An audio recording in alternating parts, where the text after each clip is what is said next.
because there were those times we did not want to go on. And it was hard and it was difficult, but we just told ourselves there's no other option. We're going to win. We had those sleepless nights. We had those nights where we thought we didn't have enough cash.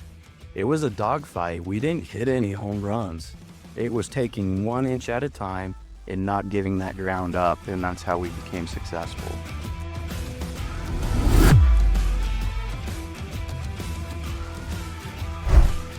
Hello, I'm Tony Fiorillo with Vision Management Group, and I am honored to be here today with Steve and Jeremy, who are the principals of Alpha. Steve started this company back in his late 20s, maybe, when I first met you. Early 20s. Early 20s. Yeah, it's been that long. And Jeremy's been here 15, 16 years, the president of the company. And we've had the pleasure and the honor of doing business with these folks for, it's been 10, 11, maybe 12 years, right? Yeah. That we've been doing it. So today, I really appreciate you taking time to sit and talk to me. And what I want to do is really talk about, your business, our business, but how we've aligned real well together. Your culture. I mean, I noticed when I walked around your office, you have a core value up there of always doing the right thing. And funny thing is that's one of our core values. And I'd look at my experience, obviously working with you and your team. It seems like at every turn that we've come into any kind of a situation or any kind of something we've tried to build or done, you guys have always done the right thing. And tell me basically, how do you instill that in all of your employees that work here? Yeah, I mean, I think it started from the very beginning, right? So my dad and I, having military backgrounds, we were always very, heavy on just do the right thing. Things will work out. We were always the long-term play. We were never the short-term gratification guys. And so even our story began that way, where my dad was working for another warranty company who took reserve money and disappeared, right? And then I stepped in with my deployment money to cover it all, right? And that's how we started, by doing the right thing. So from day one, we've just instilled that into everybody. Then obviously Jeremy came along and did a much better job at growing the culture. And then when we met, your words, I don't want to take them out of your mouth, but these young whippersnappers. And as we sat down and talked about doing the right thing, that really resonated with you. And probably what was about 6 to 8 months later, you gave us an opportunity. No, which is true. I mean, it's amazing how life intersects with one another and how business intersects with one another. And frankly, having the chance to meet you, I know you probably don't remember, but we met way back when At a you had convention, right? and you had a table there, and I think my former business partner had a table, and I'm looking at her going, "What's this guy? He's like 20, man." I'm like, "But you look so good. You were just dressed so sharp." And it's funny how years later we connect, and then we end up doing business, and it really is. That's what attracted me really about working with you guys. Number one, you were young, innovative, but your culture that you already were starting, it had. And just that fact that you always did the right thing. I think the important part is really finding the right people. I notice you guys are very deliberate about the individuals you bring onto your team as well. And that's a real focus for us as well. I think it's that deliberate check to make sure that each time you're bringing people that really reflect your values and your culture. Otherwise, you're not going to get to the do the right thing. You're not going to be able to present that consistently to the marketplace. But if you find the people that understand that, your business really reflects that value. No, I agree 100%. And like I said before, my experience and our experience, and really as our team, our employees, and everything else, is the constant positive feedback that I get. The fact that you guys do always step up. You always find a way to find a solution to an issue. I mean, we all know in this business, not everything is perfect. Not everything is covered. And then we have my camp of failure. It's what happens after an issue arises is really I think the proof. Yeah. I mean, I'm glad you brought that up, because we are all human. We make mistakes at time. And so when we recognize that, we do everything we can to make it right. You guys own it. And you guys do the same thing. We own it. You got to own it. And that's just part of, I think, running a good, sound business.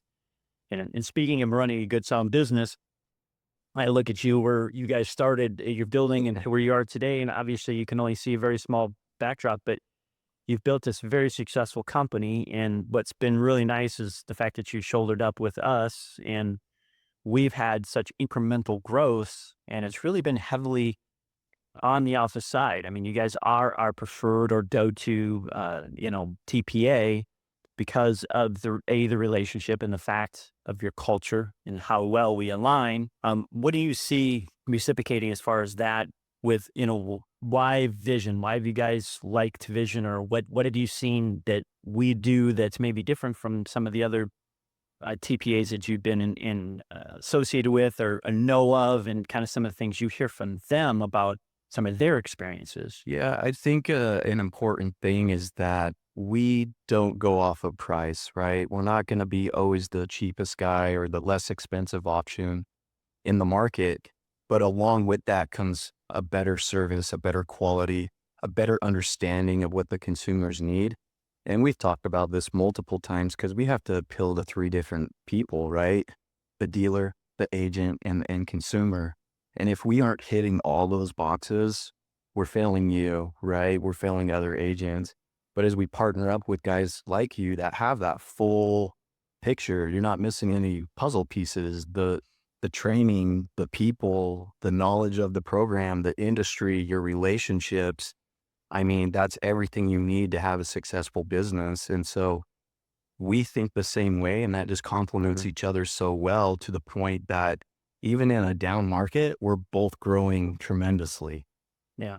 Well, and I think Steve hit on something important. He talked about the fact that you guys do a lot of training, and it's not something that we see consistently across the board. Some are great at that, but you guys are very process driven. And I know what Benjamin Franklin said, process is the foundation upon which success is built. And you guys do a great job of ensuring that your team understands your process and implements that directly with the dealerships that you work with. And I think those dealerships see the value of working with your agency. And that's a massive advantage for the Vision Management Group. I appreciate it. I believe so too. I think we do have a slight edge in the marketplace just because of the way that we do it. But again, what powers us is really you. The fact that I know with confidence that when I go in to speak to a dealer or to a prospective dealer, that the rubber can always meet the road. Yeah. I'm never flinched by being able to put and install your guys' product because I know what you say you're going to do, you do. And I can't say that about a lot of other third-party administrators or other companies that are out there because it's, they don't all see things the same way. Greg. I think that's, again, a testament as far as why I believe you guys have had the growth. And again, for us, why we've had the growth. You mentioned earlier dealers. I think we have one of our clients that stopped in. What kind of feedback did he share with you about doing business with Vision? What did he give you any difference makers or anything that we've done for him that's kind of, from Yeah. an agency standpoint? A lot of what I heard is kind of going back to the same thing. It's process. It's him knowing that it's basically he has an extension of his management team. It's understanding that whether it's Ross or anyone else, I know Ross was in here before, and he knows he has a team there to support him for whatever that they need. So any of their new people that are joining, whoever needs additional training, they know Vision Management Group is going to be there to help support them where they're spread thin. I mean, dealerships are spread. If you're a GM or an owner, you're spread very, very thin. So it's very challenging for you to give the time and attention in every facet of your business. And having a resource like Vision Management Group, I think, gives a competitive edge to those dealerships.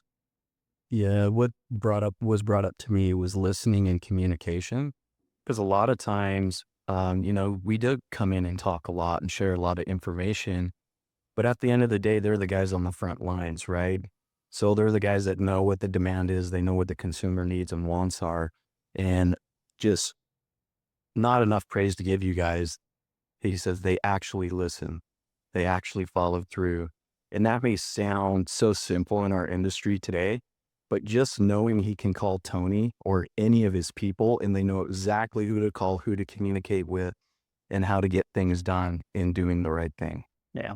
So, yeah, I agree, but I think the same thing goes back. It's reciprocal. Yeah. We didn't get here today because you guys don't run a great organization, and that's what we're really very appreciative of. And again, I'm very thankful for the fact that you allow us to come in here and we use your beautiful facility, and you guys have your training room downstairs. So, question for you guys: when you guys are on the lookout for like a potential agency partner, what do you look for in partnering with an agent? I think first and foremost, it is those aligned values.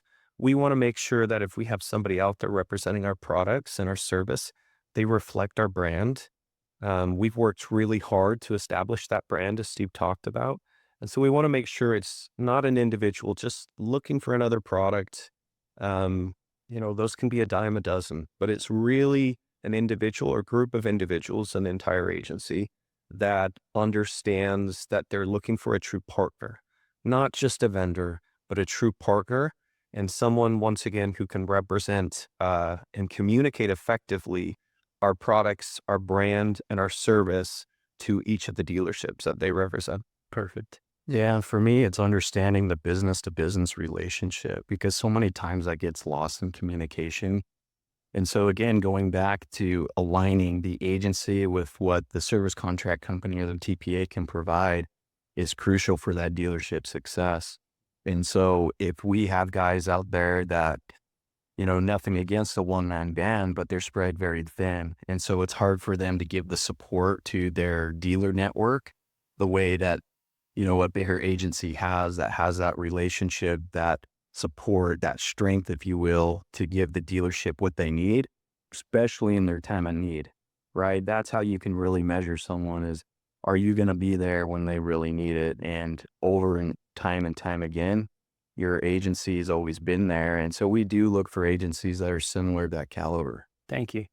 You know, you've obviously known, and this is for you, Steve and Jeremy, you've been here 15 years, and Alpha's been in existence for It's just over 20. yeah, 20 some years. Okay, 23 years. Yeah. let's go back in time. You're beginning this business, Steve, and you have a vision. And the vision, it obviously, you've built to scale. You've really scaled up your business. And again, I'm going to admit, I mean, I've made a lot of mistakes along the way. I probably, the quadruple Totally. PhD and, the highest banks. Yeah, absolutely. Making all the dumb mistakes. It cost me a little. So, what would you say to a younger or a company that's moving along? What have you learned? How did you keep your vision, keep it alive, scale? And then I look at your employee retention, and you have a lot of tenured people in the organization. So you give us a little snapshot on how you kind of put all those things together. And I realize a lot of it's like Jeremy hiring good people that really understand the values and are able to continue that sort of look. But you had to start from somewhere. It was you and your dad. So Yeah, I mean, and that's an interesting story because we're both, come from the 19th Special Forces group. My dad was a Green and Beret. thank you for your service. Yeah, yeah, totally. My dad was a Green Beret. He was my commander for a few years. I was a radio operator. And so, for lack of better term, we were the agency of two guides, right? We were the guys driving around in a car, and our office was our trunk. And so there's, a saying going around, burn the boats, right? But I'll tell you right now, we didn't have any boats to burn. And so having that background in the military, it was like failure is not an option.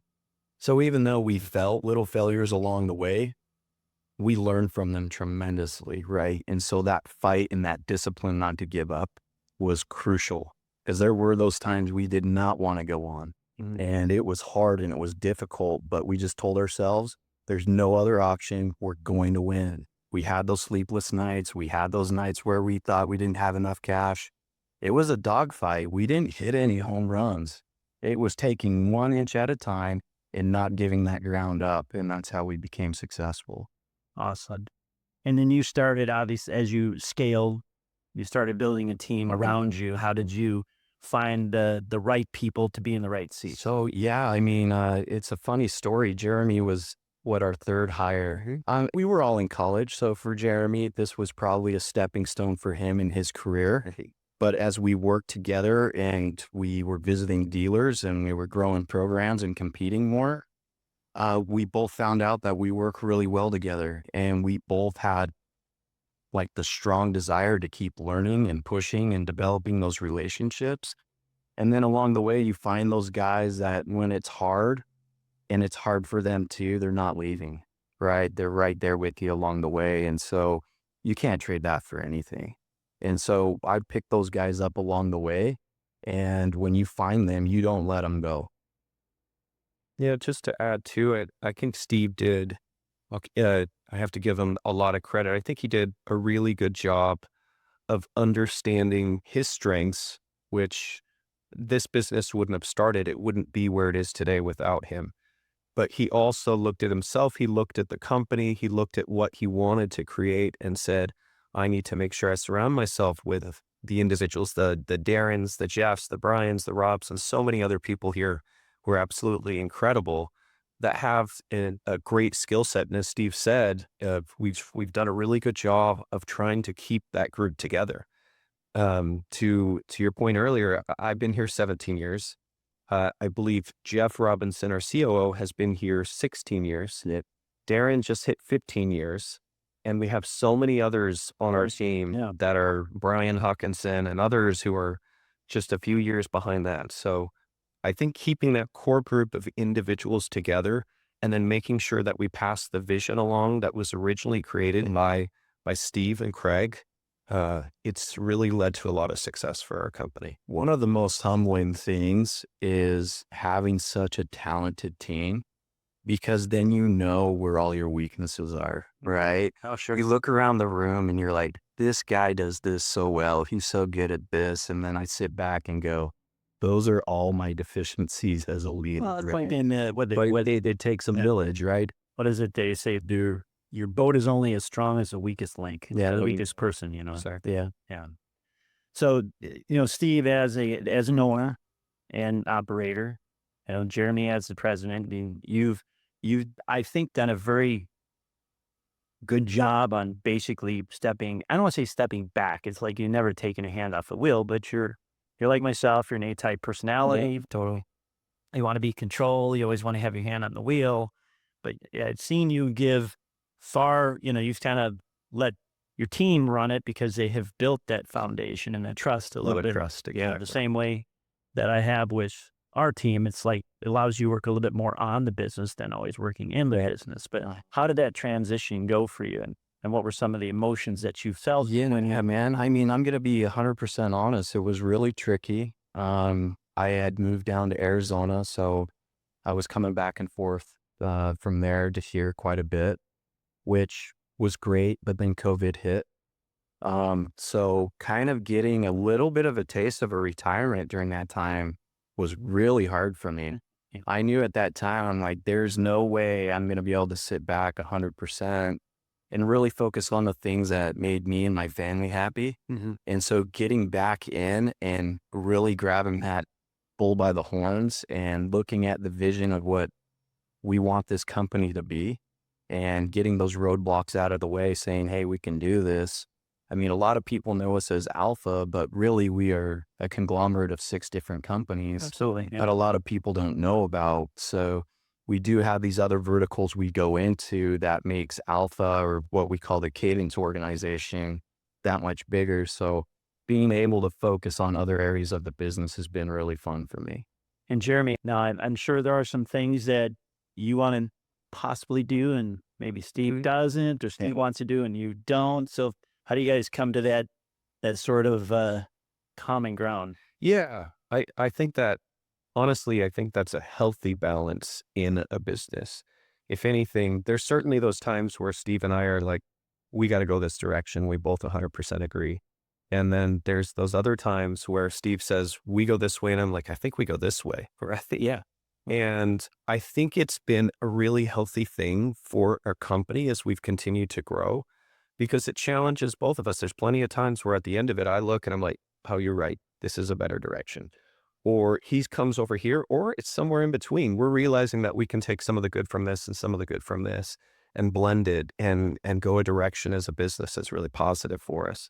So certainly those things are going to come up, but I think it's a healthy balance for us that we've been able to find, and it's led to some great success. See, yeah, well, so I would say, Yeah, we're happy with it. absolutely.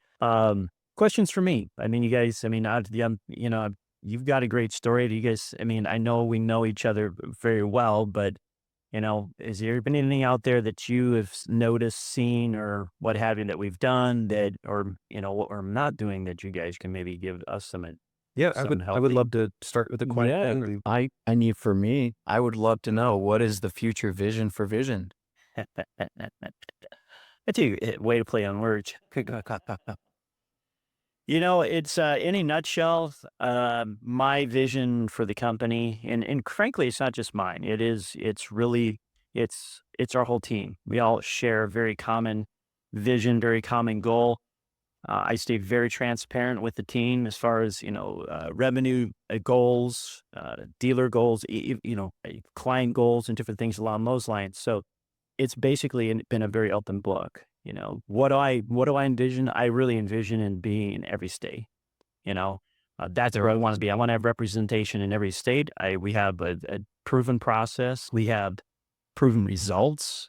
We have an average of a 23% increase on dealer clients that we start doing business with. Which That's is an average, incredible. which means some is higher and some are lower. And what I always say is it's the adaptation of the process. You with your military background, you have a chain of command and you follow orders. If you follow orders, you typically have success, correct? Correct. And it's the same thing that we look at is we have a process. We have steps to the sales, steps to getting to a yes with the customer without it being the cost of the CSI or a customer having a bad experience at a dealership. And as long as that process is followed, we have that 23% increase. Hmm. So as we grow, and I worry very much about our culture. So we are it's a slower growth because it's organic. So would I love to be able to go out and hire 20 agents and plop them in 20 states that we don't do Right. business and train them up? And absolutely, but it's just not physically or financially able to do that. So we have to go state by state. So, as we get opportunities, for an example, I was just in Twin Falls, Idaho, and was going to go out and just some prospects and dealers because I happened to be in town there for something that was non-auto related or RV related. And one of the guys I was there with, he goes, "What are you going to do?" Why? Because they went out golfing. And I said, "Well, I'm going to drive around town. I'm going to find car dealer. I'm going to find RV dealers. I'm going to stop in and prospect." And he goes, he goes, "Well, that guy right over there is a dealer." I'm like, "Really?" So I ended up spending the whole day with this dealer. Well, guess what? We have an opportunity he's got 5 stores, 3 in Twin Falls, 2 down in Arizona. So now we have an opportunity to, go in and present to them and do an analysis and do what That's we great. do Very cool. because it's just, they don't have anybody like us. Who've been very successful in that. And so basically taking that culture and trying not to lose it, but growing, you know. But I can't do that unless I have people and I have partners like yourself. And that's what I look at a strategic alignment. If you really look at the TPAs that we do business with, I'm saying this with all sincerity, Alpha is here and everybody else is down here. I mean, and when we get new business, it gets pushed to Alpha and everything gets pushed to Alpha because of the people like Jeremy, Darren. Darren is, always been my Phenomenal. go-to guy. Yeah. And, when I need something, Darren's been always there, pushing hard and riding for the Vision brand. But I think, again, the reciprocating is the fact that, we've been able to increase volume because I don't think I know, but and you can correct me if I'm wrong, our contract volume probably over the last year, 2 years is probably tripled Yeah. on Tremendously massive increase. So it's, Yeah. but that wouldn't happen if we didn't have great partners like you, because you guys have done things that have helped us accelerate that and given us some options that we're able to captivate and able to capture some business that maybe would not have captured. So Yeah, the great thing is the retention, right? And so what we're doing on both sides of the house is so important because obviously you're signing new business, but you're keeping it. Yeah. And that's always a challenge for a lot of agencies. Yeah. Very true. No, it's true. I always say the business we lose is a business that is sold or gets acquired by a big conglomerate that we just can't be. Nobody does business with them. They have their own internal program, and you're kind of age Yeah. 6, you're out. So I have a question for you. You talked about this massive growth that you're seeing, and just even over the course of the past few years, as your team comes out here for these agent trainings, the annual retreat that you do, the number of team members continues to grow more and more. So, I would really love to just better understand what's really driving that growth from your perspective. The way I see it is that the business today, you look at COVID and you think about COVID, everybody was just smashing it. They're doing extremely exceptional. High grosses, a lot of sales, everything they had, they're selling out of. And, people forgot about what it was like to sell. And so now we get out of that post-COVID, blitz, and we have to get back to reality. Right. And some dealers haven't gotten back to, well, a lot of dealers didn't get back to reality. But in the same hand, what came along with that was the inflation, with the increase in interest rate, with some consumer uneasiness. So our opportunities to sell automobiles came down. So we have less opportunities to do business. They come through the door, but yet dealerships still have a high overhead. So that's been our success, and I believe is like any downturn in business is when we accelerate, because we're able to get that 23% out of less opportunities.